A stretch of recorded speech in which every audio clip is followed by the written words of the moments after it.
शिक्षण के सिद्धांत एवं पद्धतियाँ। शिक्षण एक संस्कार प्रक्रिया।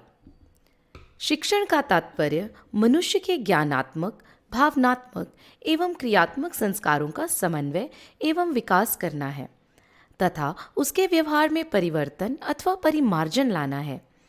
ज्ञान से इच्छा का जागरण होता है और इच्छा मनुष्य को क्रियाशील बनाती है, अर्थात व्यवहार कराती है। व्यवहार में परिवर्तन लाने को ही सीखना या अधिगम कहते हैं। सीखना और सिखाना ही शिक्षण संस्कार हैं। शिक्षण की प्रक्रिया में 3 कारक निहित रहते हैं। प्रथम बालक, जो इस प्रक्रिया का आधार बिंदु है। द्वितीय विषय वस्तु, जो उसे सीखनी है। और तृतीय शिक्षक, जो सीखने में सहायता प्रदान करता है। बालक जन्म से अपरिपक्व होता है, अतः उसे पथ प्रदर्शन की आवश्यकता है। पश्चिम के कुछ शिक्षाविदों ने बालक के शिक्षण में प्रयास और भूल या कहें ट्रायल एंड एरर के सिद्धांत का प्रतिपादन किया है, जो अव्यावहारिक एवं अपूर्ण सिद्धांत है। वास्तव में शिक्षण वह संस्कार प्रक्रिया है जो अनुभवी व्यक्ति अर्थात शिक्षक के मार्गदर्शन में विद्यार्थी द्वारा अभीष्ट ज्ञान एवं अनुभव अर्जित करने हेतु अभ्यास के रूप में संपन्न की जाती है। इसलिए शिक्षण को अभ्यास भी कहा जाता है और पाठ्यक्रम को अभ्यासक्रम। शिक्षण के सिद्धांत। पहला सिद्धांत, ज्ञान अर्जित किया जाता है, दिया नहीं जाता। श्री अरविंद के अनुसार सच्चे शिक्षण का प्रथम सिद्धांत है कि कुछ भी सिखाया नहीं जा सकता। कोई प्रशिक्षक या काम लेने वाला नायक नहीं है। उसका काम सुझाव देना है, थोपना नहीं। वह सचमुच विद्यार्थी के मानस को प्रशिक्षित नहीं करता। वह उसे केवल यह बताता है कि अपने ज्ञान के उपकरणों को कैसे पूर्ण बनाया जाए और वह उसे इस कार्य में सहायता देता और प्रोत्साहित करता है। वह उसे ज्ञान नहीं देता, वह उसे यह बताता है कि अपने लिए ज्ञान कैसे प्राप्त किया जाए। वह अंदर स्थित ज्ञान को प्रकट नहीं करता, वह केवल यह दिखलाता है कि वह कहाँ पर पड़ा है और उसे ऊपरी तल पर आने के लिए कैसे अभ्यस्त किया जा सकता है। जो प्रभेद इस सिद्धांत को केवल वयस्क और किशोर मन की शिक्षा के लिए आरक्षित कर रखता है और बालक के लिए उसे लागू करने से इनकार करता है, वह एक पुराणपंथी और नासमझ सिद्धांत है। बालक हो या वयस्क, लड़का हो या लड़की, शिक्षा देने का सबके लिए एक ही सिद्धांत है। अवस्था भेद आवश्यक सहायता और पथ प्रदर्शन की मात्रा को घटा बढ़ा सकता है। इससे सिद्धांत की प्रकृति नहीं बदलती। स्वामी विवेकानंद ने कहा है, मनुष्य के अंतर में समस्त ज्ञान अवस्थित है। आवश्यकता है उसे जागृत करने के लिए उपयुक्त वातावरण निर्मित करने की। उस वातावरण का निर्माण करना ही शिक्षण कार्य है। उपयुक्त वातावरण में ही ज्ञान का प्रकटन या विकसन होता है। यह विकसन शिक्षक नहीं कर सकता।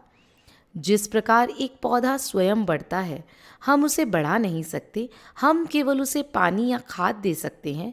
उसकी भूमि को गोड़ सकते हैं जिससे कि उसकी जड़ों को सूर्य की किरणें और वायु प्राप्त हो सके। सुरक्षा के लिए उसके चारों ओर बाड़ लगा सकते हैं। बढ़ता तो पौधा स्वयं है। इसी प्रकार शिक्षक बालक को पढ़ा या सिखा नहीं सकता। पढ़ने या सीखने की प्रक्रिया तो बालक को स्वयं करनी होती है। शिक्षक उसकी सहायता करता है, उसके लिए उपयुक्त अवसर एवं वातावरण का निर्माण करता है।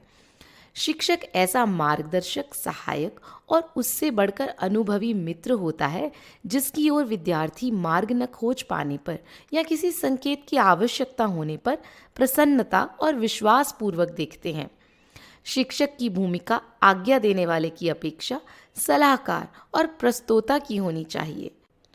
उसे बालक को यह बताना चाहिए कि वह विषय का मनन किस प्रकार करे और सीखने के लिए किस प्रकार निजी विधि का विकास करे तथा एकत्र किए या खोजे हुए ज्ञान को किस प्रकार समंजित करे। शिक्षक को यह स्मरण रखना चाहिए कि बालक काम करके और स्वयं खोज करके उत्तम ढंग से सीखता है, न कि तथ्यात्मक ज्ञान प्रदर्शन को दब्बू बनकर सुनने से।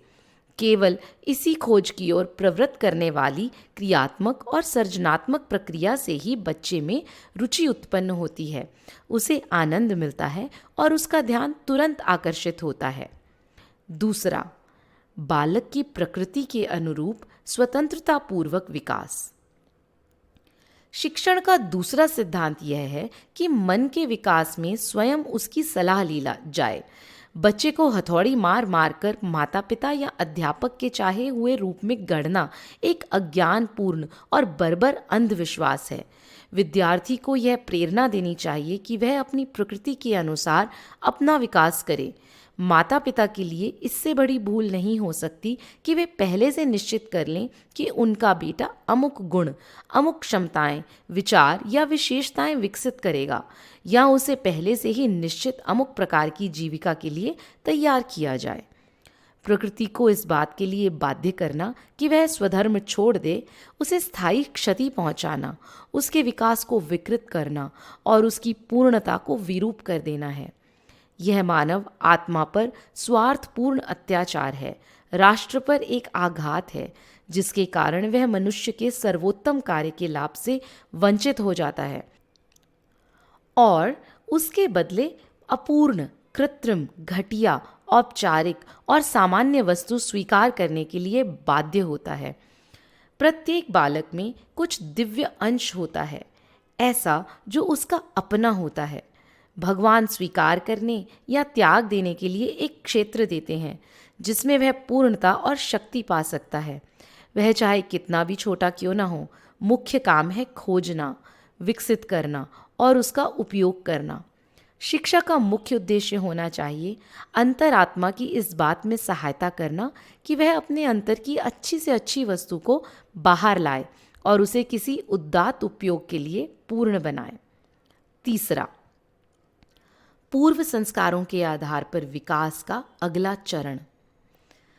शिक्षण का तीसरा सिद्धांत है निकट से दूर की ओर काम करते चलना। जो है उससे जो होगा उसकी ओर जाना। प्रायः ही मनुष्य के स्वभाव का आधार उसके आत्मा के अतीत के अतिरिक्त बहुत सी बातों पर निर्भर होता है, जैसे उसकी आनुवंशिकता, उसका पास पड़ोस, उसकी राष्ट्रीयता, उसका देश, वह धरती जहाँ से वह आहार पाता है, वह वायु जिसमें वह सांस लेता है, वे दृश्य, वे आवाज़ें और वे आदतें जिनके लिए वह अभ्यस्त है। ये अनजाने में अपने पूर्ण बल के साथ स्वभाव को ढालते हैं और हमें वहीं से प्रारंभ करना चाहिए। हमें स्वभाव को उस भूमि में से जड़ से नहीं उखाड़ देना चाहिए जहाँ उसे पनपना है। मन को ऐसे बिंबों और जीवन के ऐसे विचारों से नहीं घेर देना चाहिए जो उस जीवन के विरोधी हों जिनमें उसे हिलना डुलना है। यदि बाहर से कोई वस्तु लानी है तो वह मन पर बलपूर्वक आरोपित ना की जाए, उसे भेंट की जा सकती है। सच्चे विकास के लिए एक आवश्यक शर्त है स्वाभाविक और मुक्त बुद्धि। ऐसे व्यक्ति समाज में होते हैं जो अपने परिवेश के विरुद्ध विद्रोह करते हैं और ऐसा लगता है कि वे किसी और ही युग, किसी और ही देश के हैं। उन्हें अपनी रुचि का अनुसरण करने दो, परंतु कृत्रिम रूपों में ढाले जाने पर अधिकतर लोग क्षीण, रिक्त और बनावटी बन जाते हैं। भगवान की व्यवस्था है कि अमुक लोग किसी राष्ट्र विशेष, देश, युग, समाज के हों। वे अतीत के बालक, वर्तमान के भोक्ता और भविष्य के निर्माता हों। अतीत हमारी नींव है, वर्तमान हमारा उपादान है, भविष्य हमारा लक्ष्य और शिखर है। राष्ट्रीय शिक्षा पद्धति में हर एक को अपना उचित और स्वाभाविक स्थान मिलना चाहिए। चौथा, ज्ञानेंद्रियों द्वारा शिक्षण। अनुभव ज्ञानार्जन की कुंजी है। वास्तविक स्थितियों में अनुभव भौतिक संसार की सीधी जानकारी कराता है। बालक ज्ञानेंद्रियों के द्वारा जो ज्ञान प्राप्त करता है वह उसका अनुभूत ज्ञान होता है। विषय वस्तु जिस ज्ञानेंद्रिय से संबंधित हो उसके द्वारा अनुभव किया गया ज्ञान ही उस वस्तु का वास्तविक ज्ञान है। पांचों इंद्रियां ज्ञान प्राप्ति के उपकरण हैं। चक्षु, श्रोत्र, घ्राण, रस तथा स्पर्श ये स्नायुओं द्वारा अपने भौतिक करणों आँख, कान, नाक, जीभ और त्वचा द्वारा क्रमशः रूप, शब्द, गंध, स्वाद तथा स्पर्श की अनुभूति आदि विचार सामग्री इकट्ठा करती हैं। शुद्ध ज्ञान प्राप्त करने के लिए इन इंद्रियों का पूर्णतः परिष्कृत एवं दोष रहित होना आवश्यक है। यदि किसी अवयव में दोष हो तो उसकी चिकित्सक के द्वारा चिकित्सा करानी चाहिए। यदि दोष स्नायु तरंगों में है तो इसका उपचार बहुत सरल है, वह है प्राणायाम। यह पद्धति वाहिकाओं की संपूर्ण एवं बाधा रहित गति को फिर से ले आती है। यदि ठीक प्रकार से अभ्यास किया जाए तो वह इंद्रियों की गति को तेज कर सकता है। योग की परिभाषा में इसी को नाड़ी शुद्धि कहते हैं। स्नायु मंडल में किसी भावना के उथल पुथल से भी इंद्रियों द्वारा विपर्य ज्ञान होता है, जैसे संवेदन क्रिया पर भय का प्रभाव। इसके परिणाम स्वरूप मनुष्य रज्जू को सांप या झूलते हुए पर्दे को भूत का आकार मान लेता है। इसका एकमात्र उपाय है स्नायुओं की अभ्यासगत स्थिरता। यह स्थिति नाड़ी शुद्धि से आती है। सारा स्नायु मंडल संस्थान स्थिरता पाता है। आंतरिक प्रक्रियाएं शांत स्थिर हो जाती हैं। परिणामतः ज्ञान की प्रक्रिया ठीक प्रकार से संपन्न होती है। अभ्यास से इंद्रियों की क्षमताओं का विकास होता है। विद्यार्थियों को अपने चारों ओर के दृश्यों, शब्दों आदि को सरलता से पकड़ सकना, उनमें भेद करना, उनके गुणों, उनकी प्रकृति और उनके मूल को जानकर उन्हें चित्त में प्रतिष्ठित कर सकना चाहिए, ताकि स्मृति में जब भी बुलाए वे सदैव प्रत्युत्तर देने के लिए तैयार रह सकें। सर्वप्रथम हमें विद्यार्थियों की अवलोकन की क्षमता का विकास करना चाहिए। यदि अवलोकन की क्षमता का पूर्ण एकाग्रता के साथ उपयोग किया जाए तो हमें 3 मुख्य इंद्रियों द्वारा प्राप्त किया जा सकने वाला पूरा ज्ञान मिल सकता है। फूलों, पत्तों, पौधों, पेड़ों का अवलोकन और तुलना करने से मन के ऊपर नामों और शुष्क सूचनाओं के भार के बिना ही वनस्पति शास्त्र के ज्ञान की आधारशिला रखी जा सकती है। इसी प्रकार तारों के अवलोकन से ज्योतिष, मिट्टी पत्थर आदि से भूगर्भ, कीड़े मकोड़ों और जंतुओं के अवलोकन से कृमि शास्त्र और प्राणी शास्त्र की नींव रखी जा सकती है। ऐसा कोई वैज्ञानिक विषय नहीं है जिस पर पूर्ण और स्वाभाविक अधिकार पाने की तैयारी बचपन में इस तरह भिन्न भिन्न प्रकार की वस्तुओं के और वर्गों के अवलोकन, तुलना, स्मरण एवं मूल्यांकन के द्वारा इंद्रियों द्वारा शिक्षण से ना की जा सके। शिक्षण की इस प्रक्रिया से विद्यार्थी के मन में रुचि और तल्लीनता उत्पन्न हो सकती है।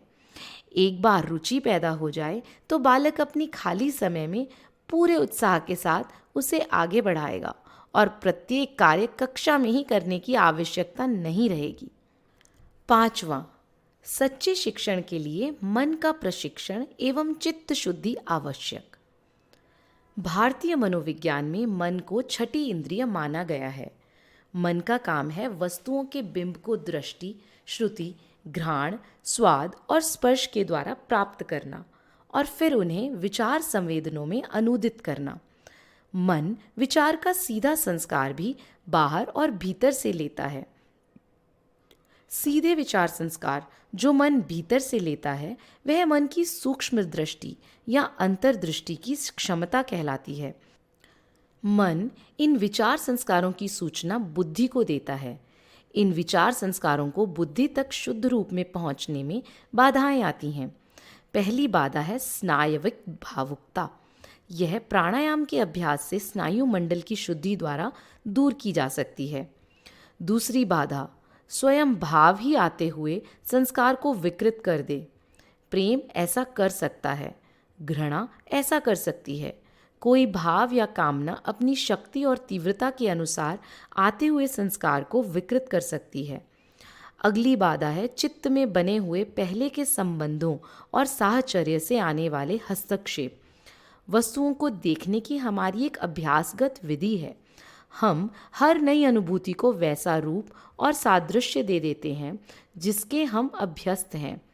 केवल अधिक विकसित मन ही नूतन अनुभूति को पूर्वाग्रह के बिना ग्रहण कर सकता है। चित्त शुद्धि या मानसिक और नैतिक आदतों की शुद्धि के बिना इन बाधाओं से पिंड छुड़ाना असंभव है। यह योग की प्रारंभिक क्रिया है। यह स्पष्ट है कि जब तक हम अपनी प्राचीन भारतीय शिक्षण पद्धति के कुछ सिद्धांतों की ओर वापस नहीं जाएंगे, तब तक बाधाओं का यह मूल हमारे अंदर ही रहेगा। एक सच्ची शिक्षण पद्धति इस सिद्धांत को अपना अंग बनाए बिना नहीं रह सकती। योग की इस पद्धति में अभ्यास के द्वारा चित्त में अपने ही संवेगों द्वारा उठने वाले अनियंत्रित विचार संवेगों की लगातार बाढ़ में निष्क्रियता लानी होती है। यह बुद्धि को पुराने साहचर्य और झूठे संस्कारों की कारा से मुक्त करती है। इससे बुद्धि को वह शक्ति मिलती है जिससे वह चित्त के स्मृति भंडार से केवल वही वस्तु चुने जिसकी आवश्यकता है। इससे अपने आप सम्यक संस्कार ग्रहण करने की आदत बनती है और तब बुद्धि चित्त को आदेश दे सकती है कि कौन से संस्कार या साहचर्य बनाएं अथवा निरस्त किए जाएं। बुद्धि का वास्तविक कार्य है विवेक, चयन, व्यवस्थापन, किंतु जब तक चित्त शुद्धि ना हो तब तक अपना काम पूरा करने के स्थान पर चित्त स्वयं अधूरा और भ्रष्ट रहता है और मिथ्या निर्णय, मिथ्या कल्पना, मिथ्या स्मृति, मिथ्या तुलना और मिथ्या सादृश्य, मिथ्या निगमन, आगमन और निष्कर्ष के द्वारा मन की उलझनों को और भी बढ़ा देता है। बुद्धि की मुक्ति, शुद्धि और सम्यक कार्य के लिए चित्त शुद्धि आवश्यक है। छठा, लक्ष्य ज्ञानार्जन का मूल है। ज्ञानार्जन एवं विकास के लिए विद्यार्थी के सम्मुख लक्ष्य आवश्यक है। लक्ष्य से ज्ञान प्राप्त करने एवं विकास करने की प्रेरणा मिलती है। जितना उदात्त और महान लक्ष्य होगा, ज्ञान एवं विकास की संभावनाएं उतनी ही अधिक होंगी। शिक्षण की सर्जनात्मक विधि बालक के लिए अधिक प्रेरक होती है क्योंकि उसे अपनी कृति की पूर्णता में विशेष आनंद की अनुभूति होती है। शिक्षक का यह प्राथमिक कार्य है कि वह शिक्षण के परिवेश का इस प्रकार निर्माण करे कि बालक सीखने के लिए प्रेरित हो। विद्यार्थी के लिए वह अवस्था अधिक प्रेरक होती है जब शिक्षा के लक्ष्यों का निर्धारण उसकी आवश्यकताओं के अनुरूप किया जाता है। प्रशंसा और मान्यता आदि से बालक अधिक सीखता है। विद्यार्थी के समक्ष ऐसी समस्याएं और स्थितियां रखनी चाहिए कि वह उनमें अपने अर्जित ज्ञान का उपयोग कर सके, सफलता का संतोष प्राप्त कर सके और इस प्रकार ज्ञान एवं प्रवीणता प्राप्त करने की ओर प्रवृत्त हो सके। नवीन ज्ञान प्राप्त करने का रोमांच और उससे संतोष प्राप्त करना अपने आप में उच्च ज्ञान प्राप्त करने के लिए शक्तिशाली प्रेरक तत्व हैं। सातवां, जिज्ञासा ज्ञान अर्जन का आधार है। जिज्ञासा अर्थात ज्ञान प्राप्त करने की इच्छा ज्ञानार्जन का आधार है। बिना इच्छा एवं जिज्ञासा के ज्ञान प्राप्त नहीं किया जा सकता। प्राचीन काल में भारत में गुरुकुल आश्रमों में प्रवेश प्रदान करने हेतु विद्यार्थी की ज्ञान प्राप्ति की इच्छा की तीव्रता का परीक्षण होता था।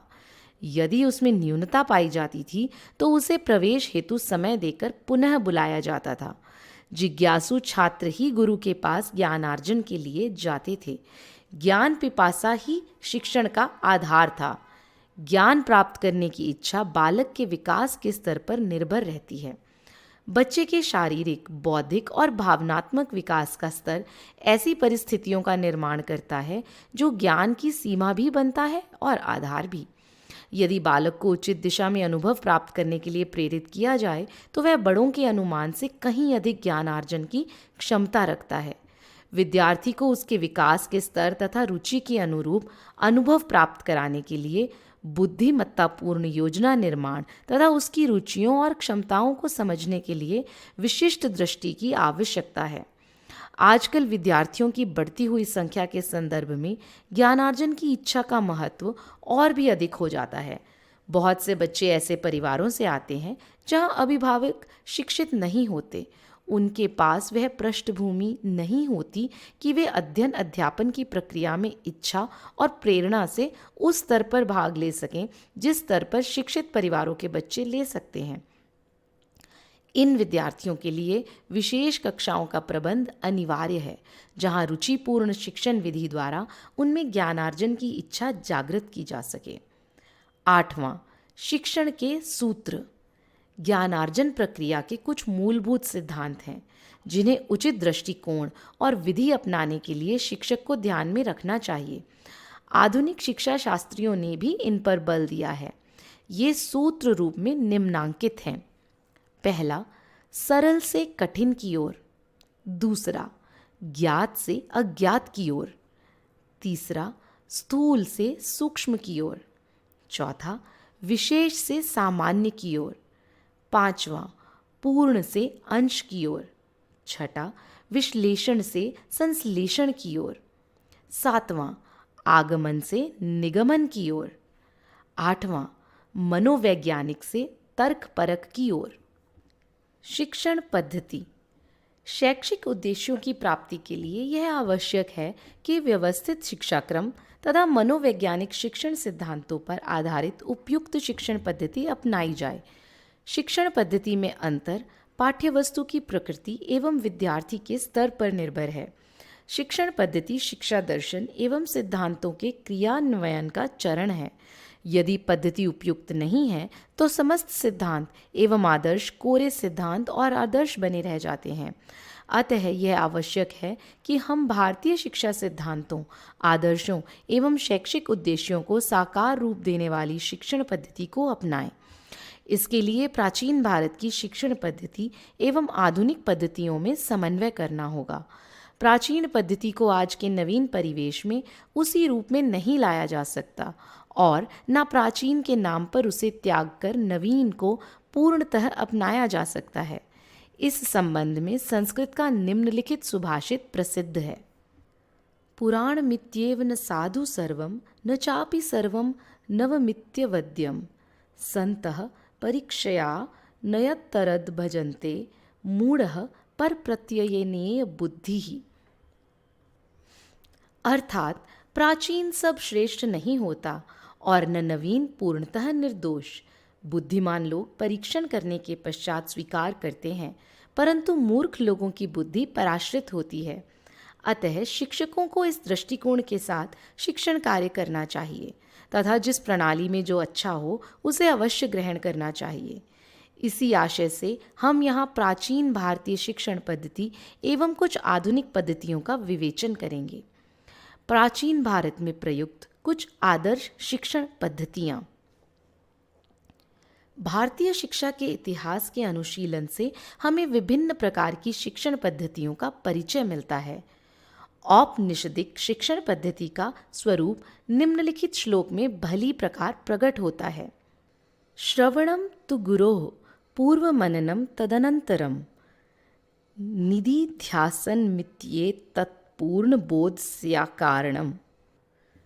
बृहदारण्यक उपनिषद में ज्ञानार्जन की श्रवण, मनन तथा निदिध्यासन इन 3 प्रक्रियाओं की व्याख्या मिलती है। श्रवण के द्वारा शिष्य गुरु के वचन अर्थात शब्द अर्थ को ध्यानपूर्वक सुनता था। मनन के द्वारा उनके वचन का बौद्धिक परिग्रहण करता था तथा निदिध्यासन के द्वारा उसकी साधनात्मक अनुभूति करता था। इस प्रकार ज्ञानार्जन की प्रक्रिया में शिक्षक की अपेक्षा शिष्य की चेष्टा ही प्रधान रहती थी। अपने स्वाध्याय द्वारा ही वह गुरु के उपदेशों को हृदयंगम करता था। गुरु केवल उसे मार्गदर्शन करते थे। उत्तर वैदिक साहित्य में इस प्रणाली के अनेक दृष्टांत हैं। छांदोग्य उपनिषद में मन अन्नमय है, प्राण जलमय है तथा वाक तेजोमयी है। इस तथ्य को समझाने के लिए श्वेत केतु के पिता आरुणि उन्हें 15 दिन तक केवल जल पीकर रहने का निर्देश देते हैं ताकि इस अवधि में वे इस तथ्य का अनुभवात्मक ज्ञान प्राप्त कर सकें। इसी प्रकार आत्मा तथा शरीर का संबंध बताने के लिए आरुणि श्वेत केतु को वटवृक्ष का एक फल तोड़कर लाने को कहते हैं। श्वेत केतु इस फल के बीजों का निरीक्षण करता है। पिता उसके द्वारा आत्मा अथवा सत्य की व्यापकता बताते हैं। उपनिषद साहित्य में शिक्षण की एक विशिष्ट शैली का परिचय भी हमें मिलता है। प्रश्नोत्तर कैटेचेटिकल प्रणाली की उद्भावना सर्वप्रथम उपनिषद साहित्य ने की। इस प्रणाली के द्वारा गूढ़ आध्यात्मिक तत्वों का स्पष्टीकरण बड़े ही रोचक ढंग से किया गया है। इस प्रणाली में मौखिक शिक्षा के सभी उपादेय उपादानों जैसे दृष्टांत, कथा, कहानी, जीवन व्रत आदि का प्रयोग होता था। यूनान के प्रसिद्ध विद्वान सुकरात की शिक्षण शैली भी यही थी। श्रीमद् भगवद गीता के चतुर्थ अध्याय के 34वें श्लोक में प्रश्न के द्वारा ज्ञान प्राप्ति का वर्णन किया गया है। तद विद्धि प्रणिपातेन परिप्रश्नेन सेवया उपदेक्ष्यन्ति ते ज्ञानम ज्ञानिनस्तत्त्वदर्शिनः। भगवान श्री कृष्ण अर्जुन से कहते हैं, भली प्रकार दंडवत प्रणाम तथा सेवा और निष्कपट भाव से किए हुए प्रश्न द्वारा उस ज्ञान को प्राप्त कर वे मर्म को जानने वाले ज्ञानीजन तुझे उस ज्ञान का उपदेश करेंगे। स्मृति चंद्रिका में ज्ञानार्जन के निम्नांकित अंग वर्णित हैं। शुश्रूषा, श्रवणम, ग्रहणम, धारणम, ऊहापोह, अर्थ विज्ञानम, तत्व ज्ञानम। श्रवण, ग्रहण तथा मनन के अतिरिक्त शंका समाधान, तर्क वितर्क, प्रयोग आदि भी ज्ञानार्जन के अंग माने गए हैं। साधना अथवा निधिध्यासन के द्वारा तत्व ज्ञान की उपलब्धि का निर्देश भी है। वाचस्पति मिश्र के अनुसार तत्व ज्ञान की उपलब्धि के 5 चरण हैं। अध्ययन, शब्द श्रवण, शब्द शब्द का अर्थ ग्रहण, ऊह तर्क तथा सामान्यीकरण, सुहियत प्राप्ति, मित्र अथवा शिक्षक का अनुमोदन, दान प्रयोग तथा व्यवहार। आधुनिक शिक्षा शास्त्री ड्यूई द्वारा प्रतिपादित ज्ञानार्जन के 3 अंग इन 5 चरणों से बहुत समानता रखते हैं। अध्ययन और शब्द समानता रखते हैं a problem and its location से। ऊह, सुहियत प्राप्ति, ये समानता रखते हैं suggested solutions and the selection of a solution से। दान, ये समानता रखता है एक्शन या एप्लीकेशन से। ज्ञानार्जन की उपयुक्त प्रक्रियाओं का निचोड़ मनु ने भी उपस्थित किया है। ज्ञान की प्राप्ति 4 रूपों में होती है। किसी तत्व ज्ञान का पहला चतुर्थ भाग छात्र शिक्षक से ग्रहण करता है, दूसरा चतुर्थ भाग अपनी बुद्धि से प्राप्त करता है, तीसरा भाग अपने मित्र तथा सहपाठियों से और चौथा भाग अपने अनुभव से प्राप्त करता है। उपनिषदों में प्रयुक्त कथा कथन तथा प्रश्नोत्तर की रोचक शैलियों का व्यवहार बाद में भी शिक्षण कार्य में होता रहा। पंचतंत्र तथा हितोपदेश इस शैली के प्रतीक हैं। वाद विवाद तथा शास्त्रार्थ की प्राचीन पद्धति आज भी परिचर्चा पद्धति यानी सेमिनार्स के रूप में प्रचलित है। प्राचीन भारत के विद्यालयों में उपगुरु यानी मॉनिटोरियल प्रणाली भी प्रचलित थी। अनुभवी तथा सुयोग्य छात्र शिक्षण कार्य में शिक्षक की सहायता करते थे। तक्षशिला जैसी सुप्रसिद्ध शिक्षा केंद्र में भी यह प्रथा पूर्णतः प्रचलित थी। बौद्ध शिक्षा केंद्रों में भी यह प्रणाली व्यवहार में लाई जाती थी। ईसवी शती 7वीं में इत्सिंग ने वल्लभी में कई छात्रों को अपने से छोटे छात्रों को शिक्षा देते हुए देखा था।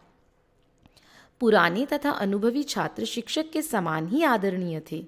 उपगुरु प्रणाली की उपादेयता आधुनिक शिक्षा शास्त्रियों ने भी स्वीकार की है। भारत के उदाहरण पर पाश्चात्य देशों में भी इस प्रणाली को अपनाने की संस्तुति की गई है। इस प्रथा द्वारा सुयोग्य छात्रों को आत्मविश्वास की बलवती प्रेरणा प्राप्त होती है। साथ ही शिक्षक को एक विश्वासपात्र सहायक बिना किसी व्यय के ही उपलब्ध हो जाता है। आधुनिक भारत में यह प्रथा आज भी अनुकरणीय है। अंत में एक बात उल्लेखनीय है कि प्राचीन भारतीय शिक्षण प्रणाली में व्यक्तिगत शिक्षण प्रचलित था। शिक्षक छात्र के विकास की ओर व्यक्तिशः ध्यान देते थे। आजकल भी व्यक्तिगत शिक्षण की विशेषता की ओर लोगों का ध्यान जा रहा है और शिक्षाविद छात्रों की ओर व्यक्तिगत ध्यान देने के लिए आग्रह करते हैं। पश्चिमी देशों में प्रचलित प्रमुख शिक्षण पद्धतियाँ। हर्बटीय पंचपदी। प्रसिद्ध शिक्षा शास्त्री हर्बट के सिद्धांतों के आधार पर उनके शिष्यों ने हर्बटीय पंचपदी का विकास पाठ की योजना बनाने के लिए किया है। ये 5 पद हैं। पहला प्रस्तावना, दूसरा विषयोपस्थापन, तीसरा तुलना, चौथा सामान्यीकरण, 5वां प्रयोग। आइए जानते हैं पहला प्रस्तावना के बारे में। प्रस्तावना में छात्र के पूर्वार्जित ज्ञान के आधार पर उसे नए ज्ञान के तट तक पहुंचा दिया जाता है। प्रस्तावना पिछले पाठ की पुनरावृत्ति द्वारा भी हो सकती है। प्रसंग का वर्णन करके भी प्रस्तावना की जा सकती है। आजकल प्रश्नों के द्वारा प्रस्तावना अच्छी मानी जाती है। विषयोपस्थापन, इसका अर्थ है पाठ प्रस्तुत करना। भाषा या साहित्य के पाठ में तो शिक्षक और छात्रों द्वारा पाठ का वाचन ही विषयोपस्थापन है। विज्ञान, अर्थशास्त्र, गणित आदि विषयों में सिद्धांत प्रतिपादन पाठ का उद्देश्य होता है। वहाँ पहले उदाहरण देकर सिद्धांत निकलवाया जाता है या छात्र के अनुभव को उद्दीप्त करके उसके सहारे नया ज्ञान दिया जाता है। पूरे पाठ को छोटी छोटी अनुवित्तियों में बांट लिया जाता है। प्रत्येक अनुवित्ति को प्रस्तावना के पश्चात छात्रों के समक्ष प्रस्तुत किया जाता है। साहचर्य या तुलना, प्रस्तुत किए हुए ज्ञान की तुलना बालक के संचित ज्ञान से की जाती है तथा अन्य विषयों से उसका साहचर्य स्थापित करा दिया जाता है। सामान्यीकरण, तुलना और साहचर्य स्थापित हो चुकने के पश्चात छात्र स्वयं कुछ सामान्य सिद्धांतों का दर्शन करते हैं। यह सिद्धांत, नियम या परिभाषा अत्यंत संक्षिप्त और स्पष्ट होनी चाहिए तथा स्वयं छात्रों द्वारा ही प्रतिपादित होनी चाहिए। 5वां प्रयोग, सामान्य सिद्धांत का निर्धारण कर लेने के पश्चात यह आवश्यक हो जाता है कि छात्र नवार्जित ज्ञान का प्रयोग करें। प्रयोग के लिए कुछ अभ्यास कार्य, कक्षा कार्य एवं गृह कार्य के रूप में दिया जाता है। हर्बर्टीय पंचपदी यद्यपि मनोविज्ञान के सिद्धांतों पर आधारित है, तो भी यह पद्धति सभी प्रकार के विषयों में प्रयुक्त नहीं हो सकती। विज्ञान शिक्षण में यह असफल सिद्ध हुई है। भाषा शिक्षण में भी सभी प्रकार के पाठों में इसका प्रयोग नहीं हो सकता। फिर भी यह पद्धति आवश्यक संशोधन करके उपयोग में लाई जा सकती है। योजना प्रणाली, योजना या प्रोजेक्ट प्रणाली का विकास विलियम किलपेट्रिक ने किया था। उस पर जॉन ड्यूई का विशेष प्रभाव था। उसके अनुसार प्रोजेक्ट वह महत्वपूर्ण अभिप्राय युक्त क्रिया है जो पूर्ण संलग्नता के साथ सामाजिक वातावरण में की जाती है। इस प्रणाली के प्रयोग करने में कुछ आवश्यक चरणों का अनुसरण किया जा सकता है, जो इस प्रकार हैं। पहला, परिस्थिति उत्पन्न करना। दूसरा, योजना का चयन। तीसरा, उद्देश्य निरूपण। चौथा, योजना का कार्यक्रम। पांचवा, योजना का क्रियान्वयन। छठा, कार्य का मूल्यांकन। सातवां, कार्य का लेखा। योजना का वर्गीकरण 4 भागों में किया जाता है। पहला, अभ्यासात्मक। इसका ध्येय छात्रों में क्षमताओं एवं कुशलताओं का विकास करना है। इसमें मानचित्र बनाना, ग्राफ या रेखाचित्र आदि बनाने के कार्य करने होते हैं। दूसरा, रचनात्मक या उत्पादनात्मक। इसमें कार्य की रचना भौतिक रूप में की जाती है, जैसे कुआं खोदना, मॉडल आदि बनाना। तीसरा, अनुभवात्मक। इसका ध्येय अनुभूति की प्राप्ति होता है, जैसे कविता, संगीत, कहानी आदि सुनना तथा सुनाना। चौथा, समस्यात्मक। इसका उद्देश्य किसी बौद्धिक समस्या का समाधान करना होता है, जैसे सूर्य ग्रहण क्यों होता है, भारतीय किसान निर्धन क्यों है आदि। योजना पद्धति अनेक दृष्टियों से अच्छी पद्धति है। इसके द्वारा विद्यालय के जीवन को जीवन की वास्तविक परिस्थितियों से संबंधित किया जाता है। इसमें छात्र स्वक्रिया द्वारा ज्ञानार्जन करते हैं तथा श्रम के प्रति छात्रों में आदर भाव जागृत होता है। किंतु यह पद्धति व्यय एवं समय साध्य है। इसमें द्वारा ज्ञान को खंडों में विभाजित करके प्रदान किया जाता है तथा उसमें कोई तारतम्य नहीं होता। इन दोषों को दूर करके इस पद्धति का प्रयोग कुछ विषयों के शिक्षण में करना उपयोगी है। इकाई पद्धति। इकाई पद्धति का प्रयोग अमेरिका में पर्याप्त किया जा रहा है। इसके प्रवर्तक श्री हेनरी सी मॉरिसन हैं। इस पद्धति का जन्म गेस्टॉल्ट मनोविज्ञान के परिणाम स्वरूप हुआ है। हेनरी मॉरिसन ने प्रत्येक इकाई के 5 पद हर्बर्ट के 5 सोपानों की भांति ही निश्चित किए हैं, परंतु इसमें अंतर इतना है कि हर्बर्ट के सोपानों में शिक्षक प्रधान है और मॉरिसन के पदों में बालक प्रधान है। और ये पद हैं अनुसंधान, प्रस्तुतिकरण, आत्मीकरण, लेखा, अभिव्यक्तिकरण। इकाई पद्धति इस मौलिक धारणा पर अवलंबित है कि वास्तविक ज्ञान शिक्षार्थी की प्रवृत्ति के परिवर्तन के रूप में अर्थात किसी योग्यता या कौशल के रूप में अभिव्यक्त होता है। इस प्रणाली का प्रयोग गणित, व्याकरण तथा विज्ञान की शिक्षा में किया जा सकता है, किंतु अनुभूति के पाठों में इसका प्रयोग नहीं किया जा सकता। किंडरगार्टन पद्धति। किंडरगार्टन पद्धति के प्रवर्तक जर्मनी के प्रसिद्ध शिक्षाशास्त्री फ्रॉबेल हैं। किंडरगार्टन प्रणाली में फ्रॉबेल के उपहार प्रसिद्ध हैं। इन उपहारों की संख्या 10 है, जो गोलाकार, बेलनाकार और घन की आकृतियों में विभिन्न रंगों के होते हैं। बालक इन उपहारों की सहायता से खेल खेल में रचनात्मक कार्यों की ओर प्रवृत्त होता है। उपहारों के साथ बालक को अभ्यास कार्य के लिए बालू, मिट्टी, लकड़ी तथा अन्य सामग्री दी जाती है। इनसे बालक गोलियां, कागज की कटाई आदि हस्त कौशल के कार्य करता है। कार्य के साथ ही कहानियां, संगीत आदि में भी बालक लगे रहते हैं, जिससे कार्य में रुचि उत्पन्न हो। फ्रोबेल के अनुसार बालक 3 मार्गों से अभिव्यक्ति करता है। पहला गाकर, दूसरा गति के द्वारा, तीसरा रचना के द्वारा। इसीलिए किंडरगार्टन पद्धति में गीत, गति और रचना को बहुत महत्व दिया गया है। मॉन्टेसरी पद्धति। इटली की डॉक्टर मेरिया मॉन्टेसरी ने छोटे बालकों की शिक्षण पद्धति मनोवैज्ञानिक आधार पर प्रचलित की, जो उन्हीं के नाम पर मॉन्टेसरी पद्धति के नाम से प्रसिद्ध हुई। किंडरगार्टन के मूल सिद्धांतों में परिवर्तन करके मॉन्टेसरी पद्धति विकसित की गई है। यद्यपि मॉन्टेसरी पद्धति में बालकों के लिए कोई बंधा हुआ पाठ्यक्रम नहीं है, फिर भी शिक्षा क्रम को 3 वर्गों में विभाजित किया जा सकता है। पहला, कर्मेंद्रियों की शिक्षा। इसके लिए मॉन्टेसरी विद्यालय में घर जैसा वातावरण बनाया जाता है। वहाँ कपड़े, बिस्तर, बर्तन, फर्नीचर, भोजन कक्ष आदि की व्यवस्था होती है और उनके माध्यम से दैनिक जीवन के कार्य उन्हें कुशलता से कराए जाते हैं। दूसरा, ज्ञानेंद्रियों की शिक्षा। इसके लिए मॉन्टेसरी के अपने उपकरण निश्चित हैं। उनके माध्यम से ज्ञानेंद्रियों का विकास किया जाता है। गट्टा पेटी, रंगीन रुमाल, खुरदरे और चिकने कागज आदि सामग्री इसके लिए उपयोग में लाई जाती है। तीसरा, भाषा शिक्षण। मॉन्टेसरी पद्धति में भाषा शिक्षण लिखने से आरंभ होता है। इससे बालक को गति का अवसर मिलता है। उनके सिद्धांत के अनुसार पढ़ने का समन्वय मानसिक विकास से है, जबकि लिखने में केवल अनुकरण की आवश्यकता होती है। लेखनी पकड़ने का अभ्यास, अक्षरों का स्वरूप समझना और फिर ध्वनि का उच्चारण कराया जाता है। डाल्टन पद्धति। डाल्टन पद्धति की रचना का श्रेय प्रसिद्ध अमेरिकी शिक्षाविद कुमारी हेलन पार्कसर्ट को दिया जाता है। इस पद्धति का आरंभ अमेरिका के डाल्टन नगर में हुआ, अतः इसका नाम डाल्टन पद्धति पड़ा। यह डाल्टन योजना के नाम से अधिक प्रसिद्ध है। डाल्टन पद्धति की निम्नलिखित कार्यप्रणाली है।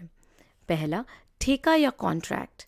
इस पद्धति का मुख्य आधार एक निर्धारित कार्य अर्थात असाइनमेंट होता है। पूरे वर्ष के कार्य को वार्षिक निर्दिष्ट कार्य कहते हैं। उसे 10 भागों में बांटते हैं, क्योंकि वर्ष में 10 मास शिक्षण के होते हैं। विद्यार्थी अपने अध्ययन कार्य को निर्दिष्ट के रूप में ग्रहण करते हैं। प्रत्येक विद्यार्थी अपनी गति से कार्य करता है। उसको अगले मास का कार्य तब तक नहीं दिया जाता जब तक कि वह मास के लिए निर्दिष्ट सभी विषयों के कार्य को पूरा नहीं कर लेता। दूसरा, वर्ग कक्षाओं के स्थान पर विषय प्रयोगशालाएं। इस योजना के अनुसार कक्षाओं को समाप्त कर उनके स्थान पर भिन्न भिन्न विषयों की प्रयोगशालाएं होती हैं।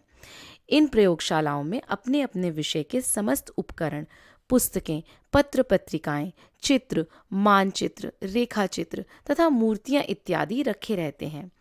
विभिन्न कक्षाओं के बालक जिस विषय के कार्य को पूरा करना चाहते हैं, उस विषय की प्रयोगशाला में जाकर अध्ययन करते हैं।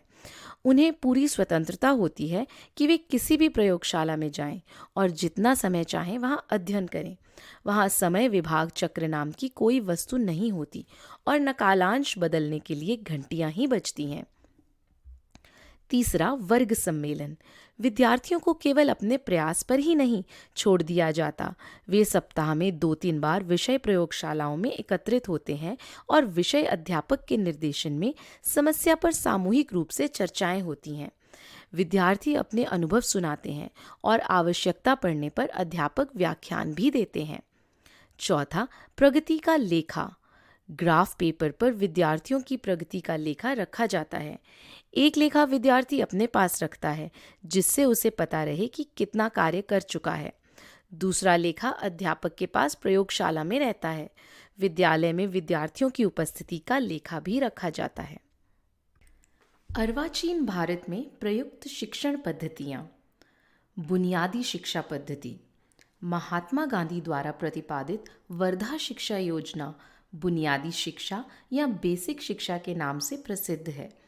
इस शिक्षा पद्धति की मुख्य विशेषता हस्त कौशल के माध्यम से शारीरिक, मानसिक, सामाजिक एवं आत्मिक अर्थात बालक को संपूर्ण शिक्षा प्रदान करना है।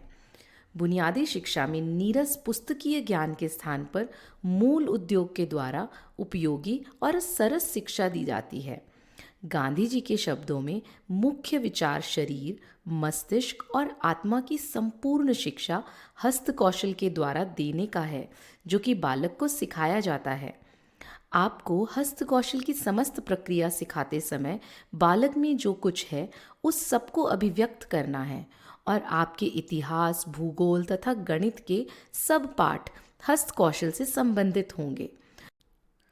उदाहरण के लिए तकली से कताई सीखने के समय कपास की किस्में, भारतीय प्रांतों में उसके लिए उपयुक्त भूमि, इस उद्योग के ह्रास का इतिहास, उसके राजनीतिक कारण, कपास की नापतौल का लेखा जोखा रखने से गणित, उसका विवरण लिखने और उस पर चर्चा करने से भाषा शिक्षण, मिलकर कार्य करना, स्वच्छता, ग्राम की भलाई आदि की शिक्षा प्राप्त हो जाएगी। इस प्रकार तकली काटने के माध्यम से भूगोल, इतिहास, गणित, भाषा, नागरिक शास्त्र, नैतिक शिक्षा आदि सभी आवश्यक विषयों की शिक्षा बालक प्राप्त करेगा। बुनियादी शिक्षा पद्धति में भारत की 80% खेतीहर और 10% औद्योगिक श्रमिक जनसंख्या का विचार किया गया है। कृषि अथवा उद्योग के शिक्षण एवं श्रम पर आधारित शिक्षा ही भारतीय शिक्षा पद्धति हो सकती है। इसी बात का गांधी जी ने विचार किया था। बाद में उस मूल भावना पर विचार नहीं किया गया और परिणामतः यह पद्धति असफल हुई। शांति निकेतन शिक्षा पद्धति। रविंद्रनाथ ठाकुर ने शांति निकेतन में शिष्यों और गुरुओं के परस्पर घनिष्ठ आध्यात्मिक संबंध, प्रकृति की गोद, स्वतंत्रता का वातावरण एवं सांस्कृतिक परिवेश के माध्यम से नवीन शिक्षा पद्धति का प्रयोग किया। रविंद्रनाथ ने 5-7 ग्रामीण विद्यार्थियों को लेकर शिक्षा सत्र नाम से भी एक प्रयोग प्रारंभ किया। सभी विद्यार्थी एक ही गृह अथवा मकान में रहते थे। वे स्वयं ही अपना भोजन बनाते, बर्तन, कपड़े और गृह की स्वच्छता आदि कार्य करते थे। प्रातःकाल दरी आदि बुनने का तथा बागवानी का काम करते और सायंकाल सामूहिक बैठकर अध्यापक से महाभारत आदि की कहानियाँ सुनते और दिन भर के कार्य विवरण अपने हाथ से लिखते थे। सप्ताह में एक बार खेतों में, कारखानों में जाते और नई नई वनस्पतियों, पशुओं और यंत्रों से परिचय बढ़ाते थे। स्वास्थ्य के विकास की दृष्टि से खाने पीने, सोने, जागने और व्यायाम आदि की अच्छी आदतें सिखाई गईं, जिससे ग्रामीण बालकों का स्वास्थ्य चमक उठा। बागवानी, दरी बुनना, रंगना, भवन निर्माण, मिट्टी के बर्तन बनाना, चित्रकला, नाटक, संगीत, नृत्य आदि की व्यावहारिक शिक्षा द्वारा उनका मानसिक, सौंदर्यात्मक एवं आत्मिक विकास होता था। शिक्षा सत्र में कोई निश्चित कक्षा, कमरे, समय सारणी आदि नहीं थे। स्वतंत्रता एवं प्रकृति के वातावरण में ही शिक्षण कार्य चलता था। अनेक कारणों से और सरकारी आर्थिक सहायता लेने के पश्चात तथा विशेष रूप से केंद्रीय विश्वविद्यालय बनने के पश्चात शांति निकेतन का जो रूप बन गया वह रविंद्रनाथ की कल्पना नहीं थी। गुरुकुल एवं दयानंद एंग्लो वैदिक विद्यालय। स्वामी दयानंद की प्रेरणा से विभिन्न स्थानों पर दयानंद एंग्लो वैदिक विद्यालयों की स्थापना हुई। प्रथम विद्यालय लाहौर में आरंभ हुआ। हरिद्वार के निकट कांगड़ी एवं वृंदावन में गुरुकुल आरंभ हुए। कन्याओं के लिए पृथक गुरुकुल देहरादून, वडोदरा तथा सासनी, हाथरस उत्तर प्रदेश में स्थापित हुए। इन गुरुकुलों एवं दयानंद एंग्लो वैदिक विद्यालयों की शिक्षा प्रणाली से देश में एक नवीन चेतना का जागरण हुआ। गुरुकुलों की शिक्षा पद्धति प्राचीन गुरुकुल शिक्षा पद्धति पर ही आधारित थी। ब्रह्मचर्य का पालन, नित्य कर्म का पालन, धर्म शिक्षा, संस्कृत भाषा एवं साहित्य का अध्ययन आदि इसकी प्रमुख विशेषताएं थीं। दयानंद एंग्लो वैदिक विद्यालयों की शिक्षा पद्धति में प्राचीन भारतीय शिक्षा पद्धति एवं नवीन अंग्रेजी शिक्षा का समन्वय किया गया था। इन विद्यालयों में भी धर्म शिक्षा, दैनिक यज्ञ, संस्कृत शिक्षण एवं शिक्षकों के प्रति आदर भाव आदि प्राचीन पद्धतियां मुख्य आधार थीं। दयानंद जी ने स्त्री शिक्षा पर पुरुषों की शिक्षा के समान ही बल दिया। श्री अरविंद आश्रम, पौंडीचेरी की शिक्षा पद्धति। श्री अरविंद के शिक्षा दर्शन पर आधारित श्री अरविंद अंतर्राष्ट्रीय शिक्षा केंद्र नाम से संस्था श्री मां ने स्थापित की। इस संस्था की शिक्षा पद्धति प्रगतिशील शिक्षा अर्थात प्रोग्रेसिव एजुकेशन के नाम से जानी जाती है। इस पद्धति की प्रमुख विशेषताएं निम्नलिखित हैं। पहला, इस शिक्षा पद्धति में परीक्षा और प्रमाण पत्र या डिग्री देने की कोई व्यवस्था नहीं है।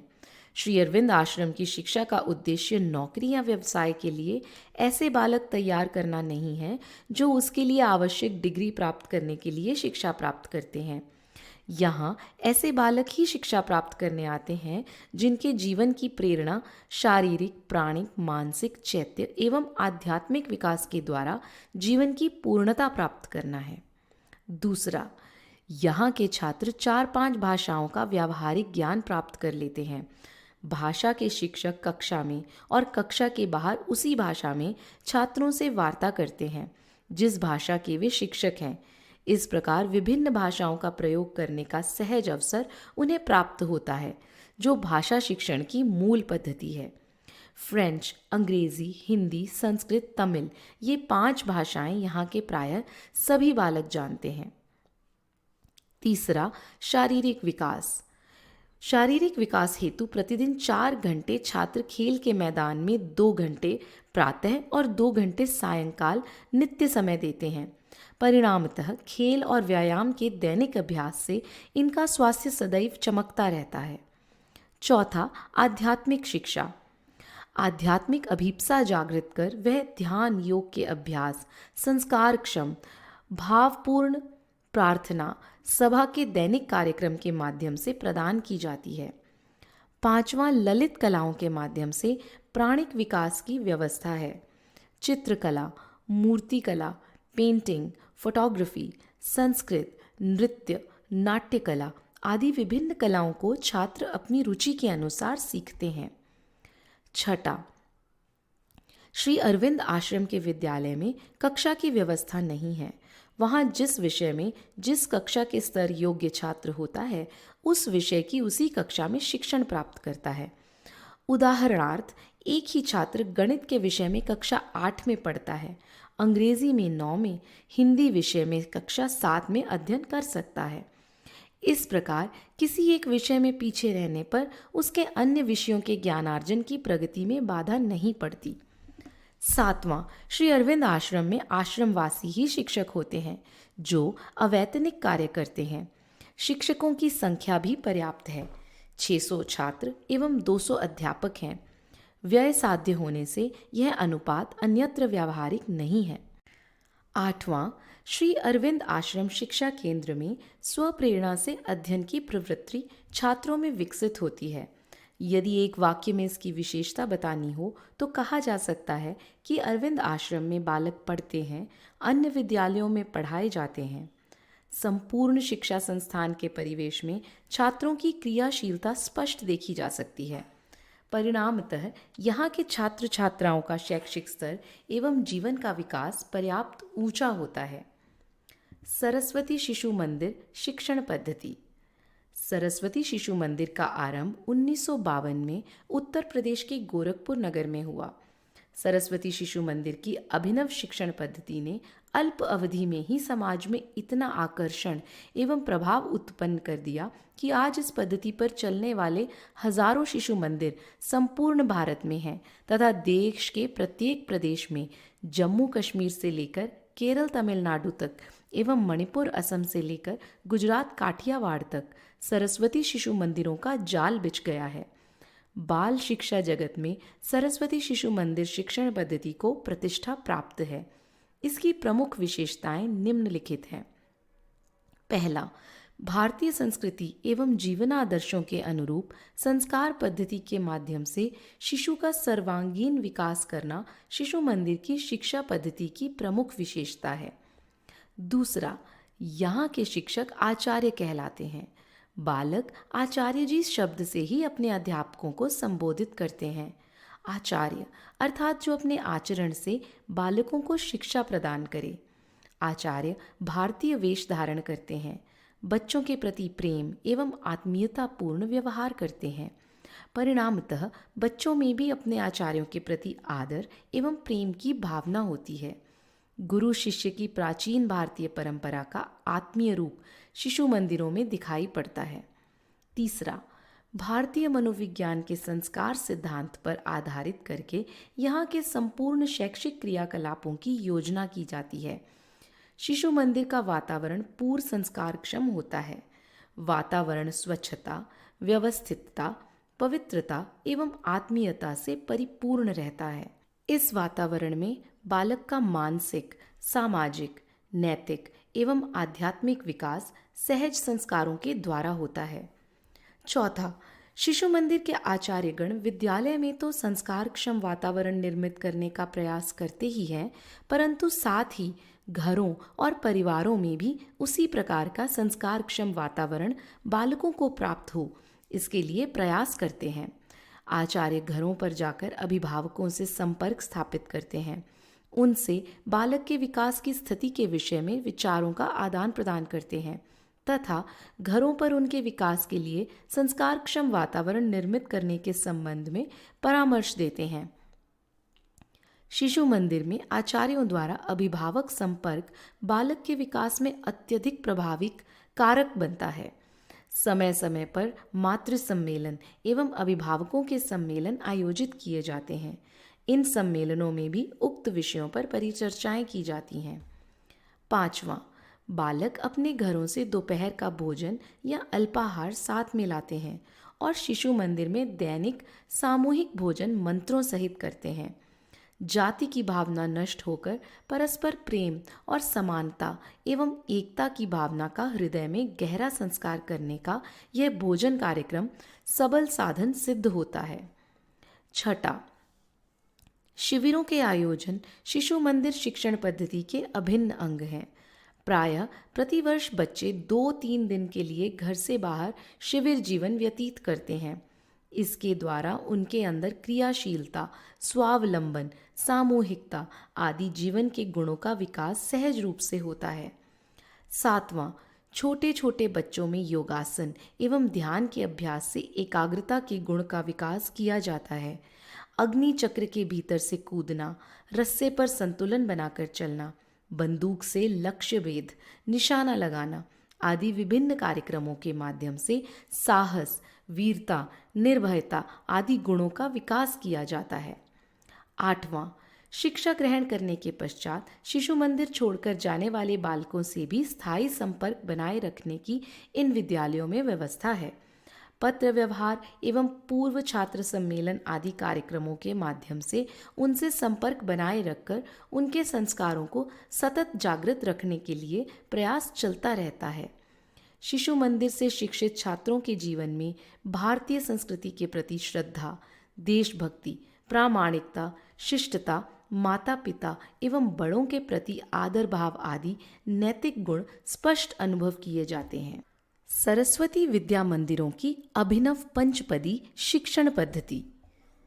देश में विद्या भारती से संबंधित अनेक विद्या मंदिर चलते हैं। इन विद्या मंदिरों ने प्राचीन एवं अर्वाचीन शिक्षण पद्धतियों के समन्वित आधार पर अभिनव पंचपदी शिक्षण पद्धति का विकास किया है। इन पद्धति के 5 पद निम्नांकित हैं।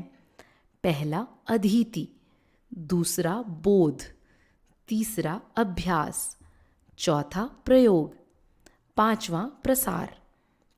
अधीति, इस प्रथम पद में अध्यापक विषय वस्तु को छात्रों के समक्ष नवीन विषय को छात्रों के पूर्व ज्ञान से जोड़कर प्रस्तुत करते हैं।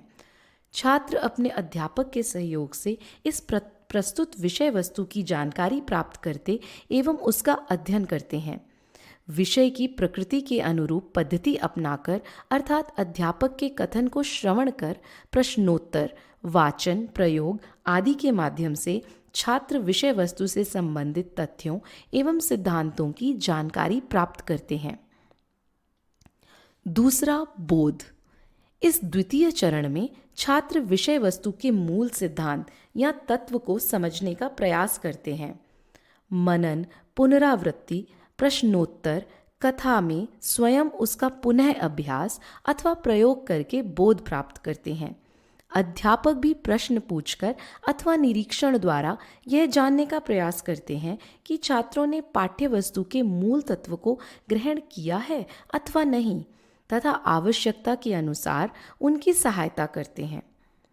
तीसरा अभ्यास, तृतीय चरण में छात्र अर्जित ज्ञान का अभ्यास करते हैं एवं उसमें परिपक्वता प्राप्त करते हैं।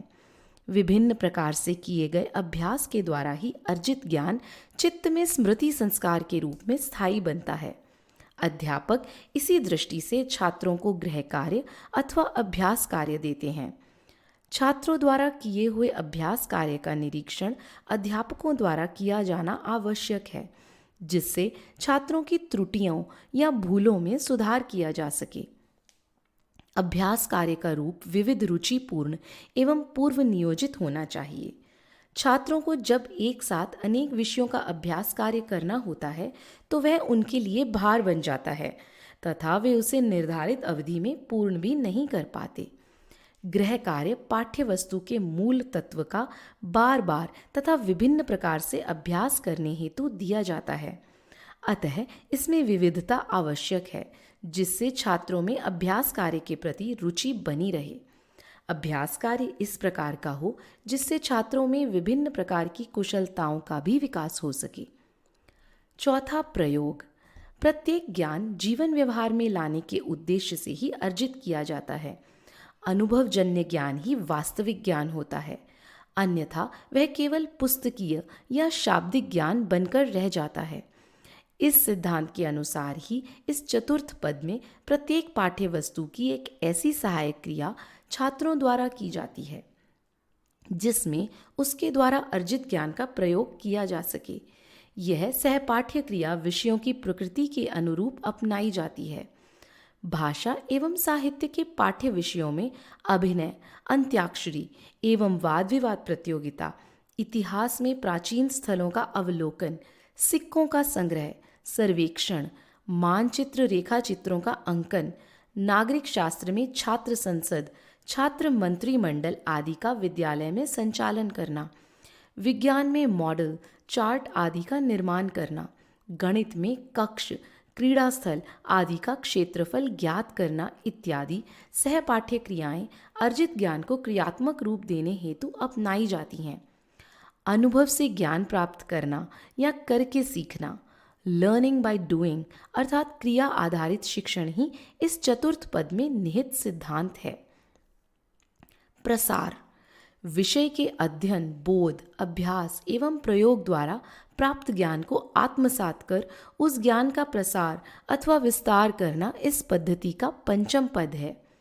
ज्ञान के प्रसार के लिए द्विविध प्रयास करना चाहिए, स्वाध्याय और प्रवचन।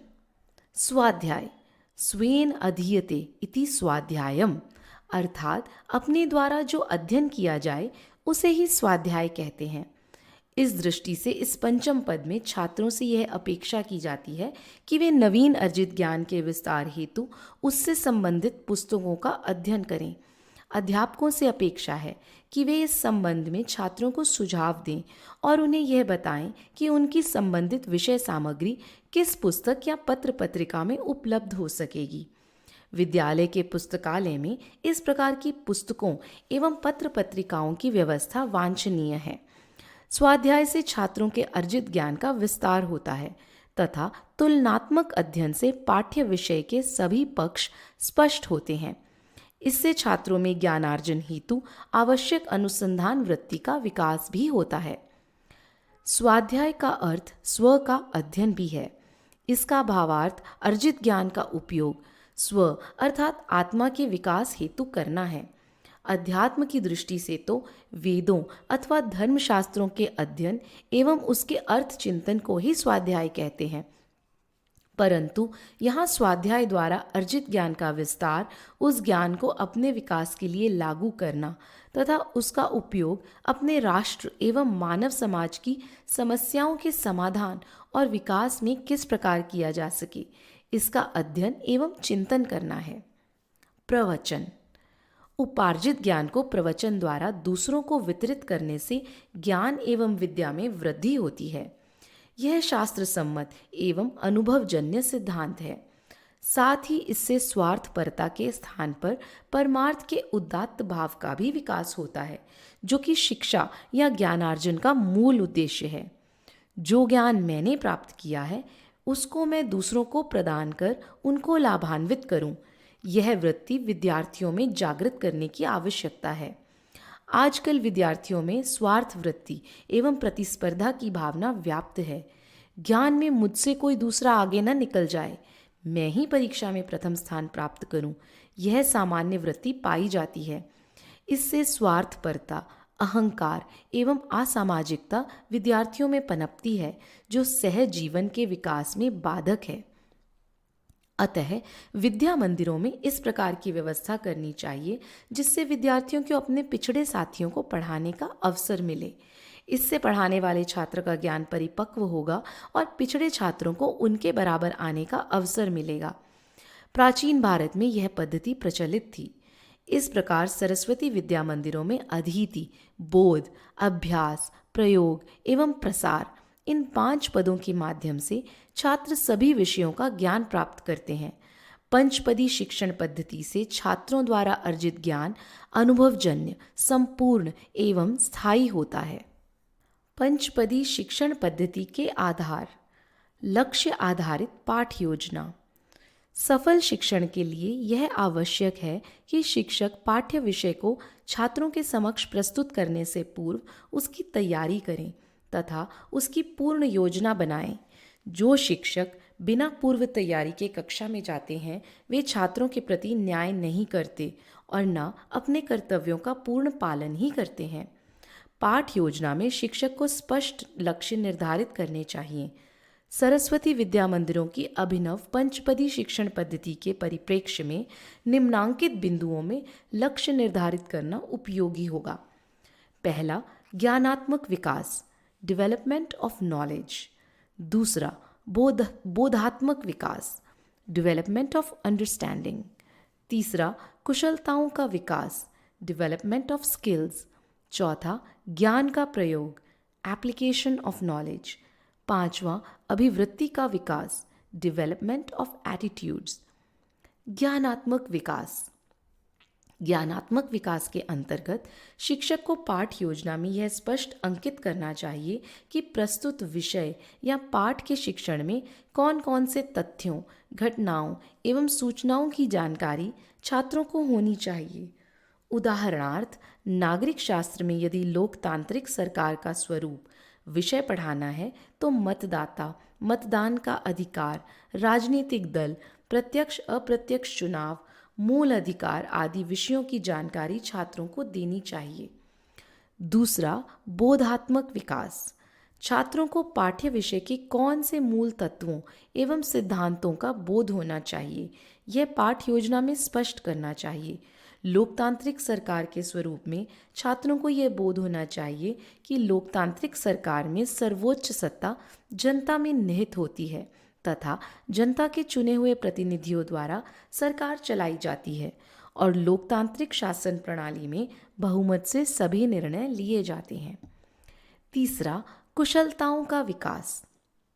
विद्यालय में गठित छात्र संसद एवं छात्र मंत्रिमंडल के कार्यों को लोकतांत्रिक पद्धति से संपादित करने की कुशलताओं का विकास छात्रों में होना चाहिए।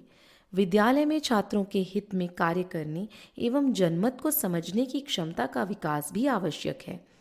इसी प्रकार अन्य पाठ्य विषयों में कौन कौन सी कुशलताओं का विकास छात्रों में करना है, इसका पूर्व विचार शिक्षकों को करना अपेक्षित है। चौथा, ज्ञान का प्रयोग। विद्यालय में छात्र संसद, छात्र मंत्रिमंडल, छात्र परिषद आदि लोकतांत्रिक संस्थाओं का गठन एवं उनकी नियमित गतिविधियां चलना आवश्यक है, जिससे छात्र लोकतांत्रिक सरकार का स्वरूप पाठ्य विषय से अर्जित ज्ञान का प्रयोग कर सकें। इसी प्रकार अन्य पाठ्य विषयों में ऐसी क्रियाओं को कराया जाना चाहिए जिससे छात्रों को अर्जित ज्ञान का प्रयोग करने का अवसर प्राप्त हो सके। पांचवां, अभिवृत्तियों का विकास। छात्रों में लोकतांत्रिक पद्धति एवं लोकतांत्रिक संस्थाओं के प्रति आदर का भाव विकसित करना तथा नागरिकता के कर्तव्यों का पालन स्वेच्छा से करने की भावना का विकास करना चाहिए। अभिवृत्तियों का विकास प्रत्येक पाठ्य विषय में हो सके, इसका ध्यान शिक्षक को रखना चाहिए।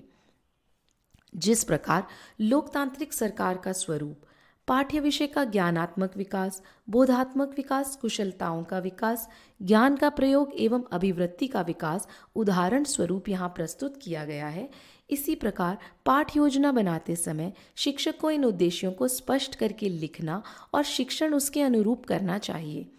इस पद्धति से किया गया शिक्षण लक्ष्य आधारित शिक्षण होता है। उपयुक्त पांचों लक्ष्य पंचपदी शिक्षण पद्धति के पांचों पदों के पूरक एवं अनुरूप हैं।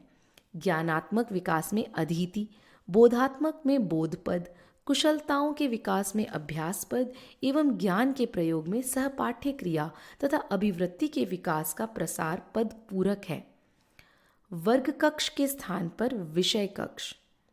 प्रायः विद्यालयों में वर्ग कक्ष होते हैं, जैसे कक्षा 6 का कक्ष या 7 का कक्ष, किंतु पंचपदी शिक्षण पद्धति के सफल प्रयोग के लिए विषयानुसार कक्षों की व्यवस्था होनी चाहिए।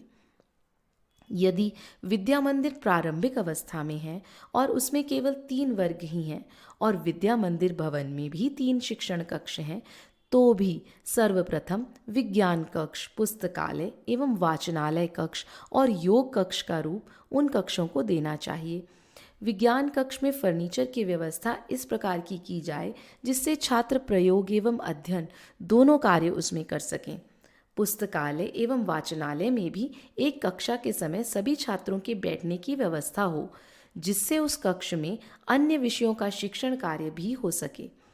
योग कक्ष में दरी फर्श बिछा हो और छात्रों के लिखने के लिए केवल चौकियां हों।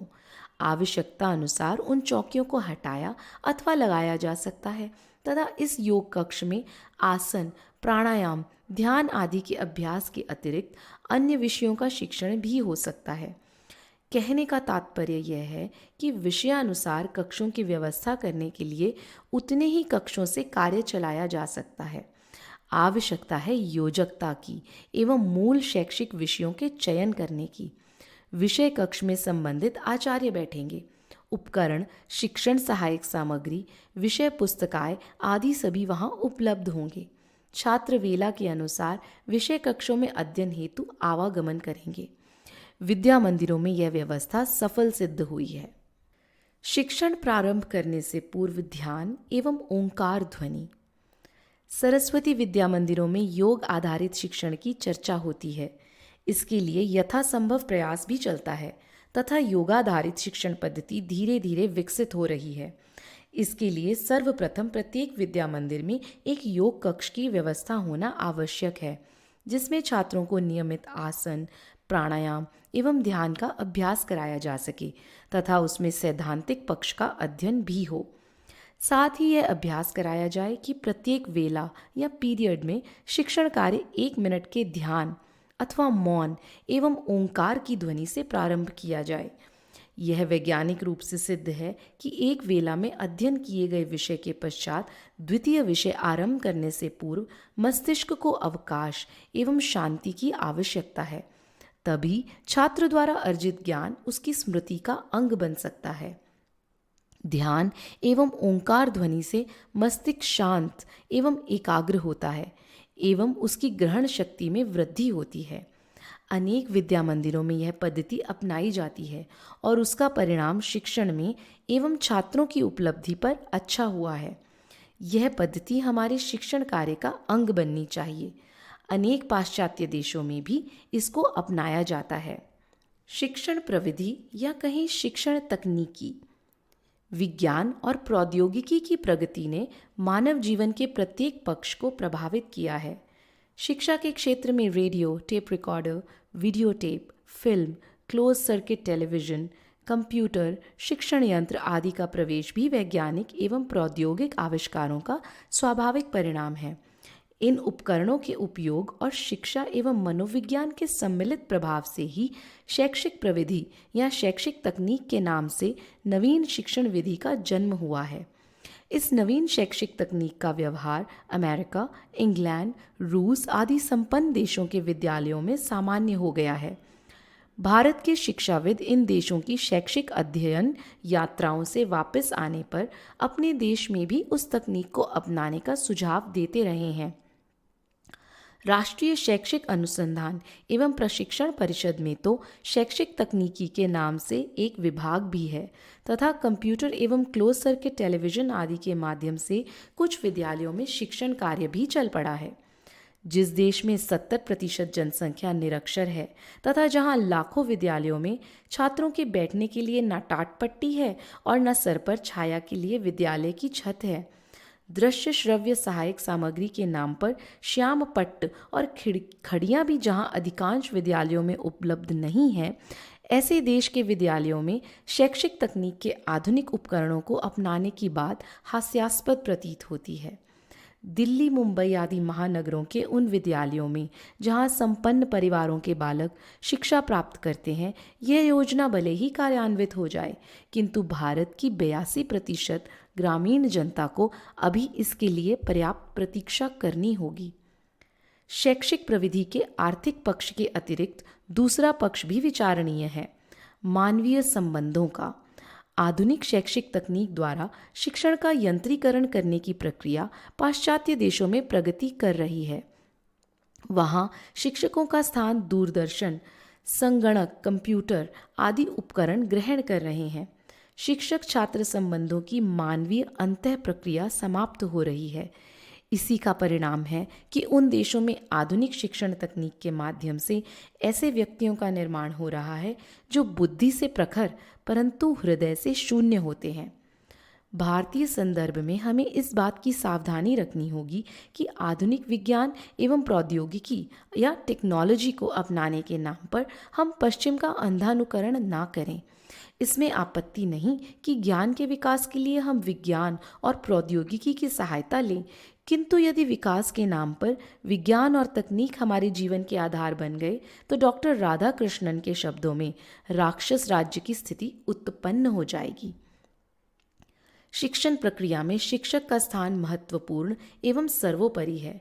शिक्षण पद्धति, पाठ्यक्रम, भवन आदि शिक्षण सामग्री की व्यवस्था कितनी भी उत्तम क्यों न हो, यदि चरित्रवान एवं योग्य व्यक्ति मार्गदर्शन के लिए शिक्षक के पद पर आसीन नहीं है तो संपूर्ण व्यवस्थाएं निरर्थक हो जाती हैं।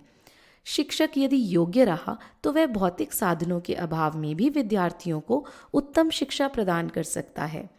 शिक्षक एक पांडित्यपूर्ण एवं भौतिक शरीरधारी मात्र व्यक्ति नहीं है, अपितु वह एक आध्यात्मिक व्यक्तित्व है जो अपने आत्मा के प्रकाश से विद्यार्थी के अंतःकरण को उसी प्रकार आलोकित करता है जैसे एक दीप से दूसरा दीप आलोकित होता है।